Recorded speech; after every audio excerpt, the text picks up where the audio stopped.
Yeshayahu, Isaiah, Part 2. The word that Yeshayahu, the son of Amoz, saw concerning Yehudah and Jerusalem. And it shall be in the latter days that the mountain of the house of Yahweh is established on the top of the mountains, and shall be exalted above the hills, and all nations shall flow to it. And many peoples shall come and say, Come and let us go up to the mountains of Yahweh, the mountain of Yahweh, to the house of the Elohim of Yaakov, and let him teach us his ways, and let us walk in his paths. For out of Zion comes forth the Torah, and the word of Yahweh from Jerusalem. And he shall judge between the nations, and shall reprove many peoples. And they shall beat their swords into plowshares, and their spears into pruning hooks. Nation shall not lift up sword against nation, neither teach battle any more. O house of Yaakov, come and let us walk in the light of Yahweh. For you have forsaken your people, the house of Yaakov, because they have been filled with the east, and practice magic like the Pelishites, and they are pleased with the children of foreigners.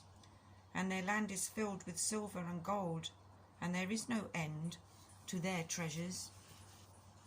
And their land is filled with horses, and there is no end to their chariots. And their land is filled with idols. They bow themselves to the work of their own hands, to what their own fingers have made. And the lowly bows down, and the high is humbled. Therefore you do not bear them.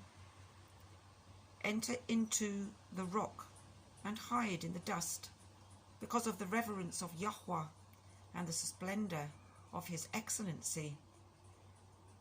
The lofty looks of man shall be humbled, the pride of men shall be bowed down, and Yahweh alone shall be exalted in that day.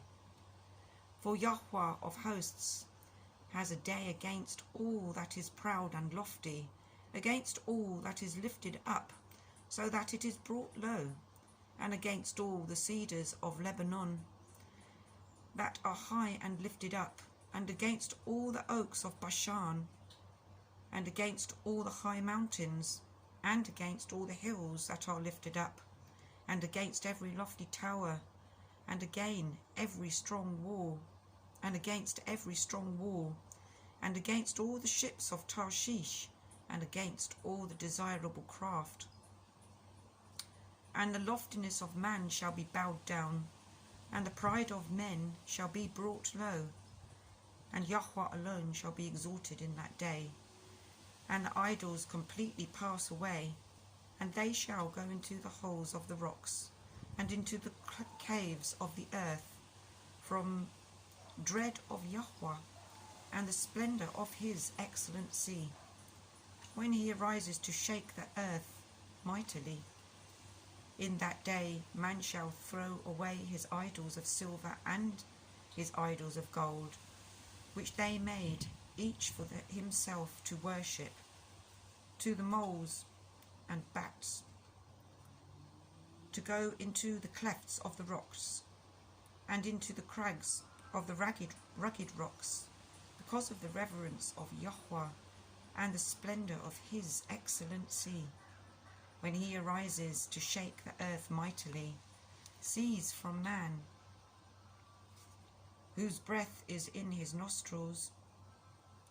For in what is he to be reckoned upon?